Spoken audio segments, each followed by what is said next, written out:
बिस्मिल्लाहिर्रहमानिर्रहीम अस्सलाम वालेकुम। तो कैसे हैं आप सब लोग? उम्मीद है आप सब लोग ठीक ठाक होंगे। तो अज जड़ा वलॉग बनाने लगी हाँ मैं पंजाबी च बनाने लगी क्योंकि पंजाबी मैनू बहुत पसंद है। तो ए देखो जी, अज मैं बनाने लगी हाँ आलू गोभी। तो यह तड़का तैयार कर रही हाँ।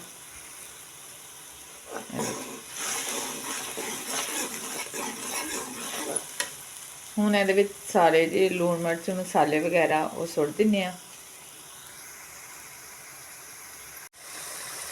ਇਹ ਦੇਖੋ ਜੀ, ਮਸਾਲੇ ਅਸੀਂ ਸਾਰੇ ਸੁੱਟ ਦਿੱਤੇ ਨੇ, ਲੂਣ ਮਿਰਚ ਵਗੈਰਾ ਹਲਦੀ ਵਗੈਰਾ ਅਸੀਂ ਸੁੱਟ ਦਿੱਤੀ ਤੇ ਹੁਣ ਥੋੜੀ ਦੇਰ ਇਹਨੂੰ ਢੱਕ ਦਿੰਨੇ ਆ।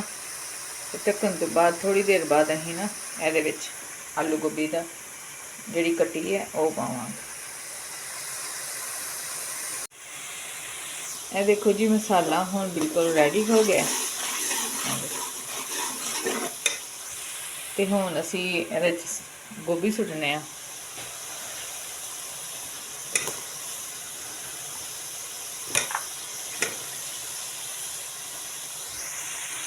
ਇਹ ਦੇਖੋ ਜੀ, ਗੋਭੀ ਅਸੀਂ ਵਿੱਚ ਪਾ ਦਿੱਤੀ ਹੈ ਤੇ ਹੁਣ ਥੋੜੀ ਦੇਰ ਇਹਨੂੰ ਢੱਕ ਦਿੰਨੇ ਆ ਜਿੰਨੇ ਤੱਕ ਸਾਡੀ ਗੋਭੀ ਤਿਆਰ ਹੁੰਦੀ ਹੈ।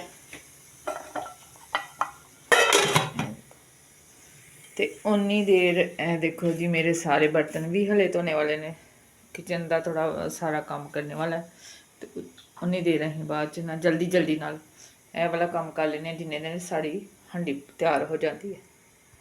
ਇਹ ਦੇਖੋ ਜੀ, ਕਿਚਨ ਦੀ ਮੈਂ ਸਫਾਈ ਕਰ ਦਿੱਤੀ ਹੈ, ਬਰਤਨ ਵੀ ਸਾਰੇ ਧੁਲ ਗਏ ਨੇ, ਭਾਂਡੇ ਛਾਂਡੇ ਧੋ ਦਿੱਤੇ ਨੇ।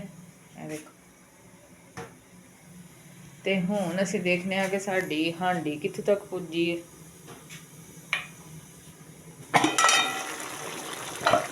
ਇਹ ਦੇਖੋ ਜੀ, ਮਾਸ਼ਾਅੱਲਾ ਹਾਂਡੀ ਵੀ ਤਿਆਰ ਹੋ ਗਈ ਹੈ। ਇਹ ਦੇਖੋ,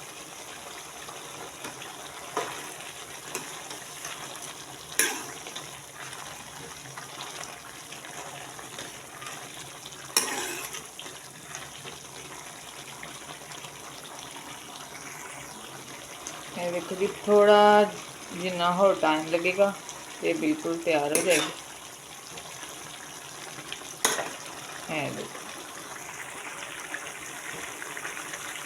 ਤੇ ਤੁਸੀਂ ਦੱਸਣਾ ਕਿ ਅੱਜ ਦਾ ਜਿਹੜਾ ਵਲੌਗ ਹੈ ਤੁਹਾਨੂੰ ਕਿਸ ਤਰ੍ਹਾਂ ਦਾ ਲੱਗਾ। ਕਿ ਪਹਿਲੀ ਦਫਾ ਮੈਂ ਪੰਜਾਬੀ 'ਚ ਜਿਹੜਾ ਵਲੌਗ ਬਣਾਇਆ ਤੇ ਤੁਸੀਂ ਦੱਸਣਾ ਕਿ ਕਿਸ ਤਰ੍ਹਾਂ ਦਾ ਲੱਗਾ।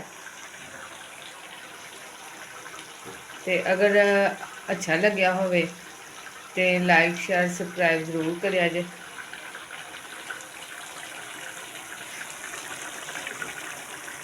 ਇਹਦੇ ਨਾਲ ਹੀ ਦੇ ਦਿਓ ਜੀ ਇਜਾਜ਼ਤ। ਫਿਰ ਅੱਛੀ ਵੀਡੀਓ ਤੁਹਾਡੇ ਨਾਲ ਸ਼ੇਅਰ ਕਰਾਂਗੇ। ਹਲੇ ਅਸੀਂ ਵੀਡੀਓ ਇਸ ਵਾਸਤੇ ਨਹੀਂ ਬਣਾ ਰਹੇ ਕਿ ਬੱਚੇ ਜਿਹੜੇ ਨੇ ਵੱਡੀਆਂ ਕਲਾਸਾਂ 'ਚ ਜਾ ਚੁੱਕੇ ਨੇ, 9ਵੀਂ 10ਵੀਂ 'ਚ ਹੋ ਗਏ ਨੇ, ਤੇ ਉਹਨਾਂ ਨੇ ਨਾ ਕਿਹਾ ਕਿ ਮਾਮਾ ਅਸੀਂ ਪੜ੍ਹਨੇ ਪਏ ਹਾਂ, ਸਾਡੇ ਕੋਲ ਟਾਈਮ ਨਹੀਂ ਹੁੰਦਾ, ਤੇ ਇਸ ਵਾਸਤੇ ਨਾ ਵੀਡੀਓ ਨਾ ਬਣਾਇਆ ਕਰੋ ਕਿਉਂਕਿ ਕੈਮਰਾ ਕਿੰਨੇ ਫੜਨਾ ਹੁੰਦਾ।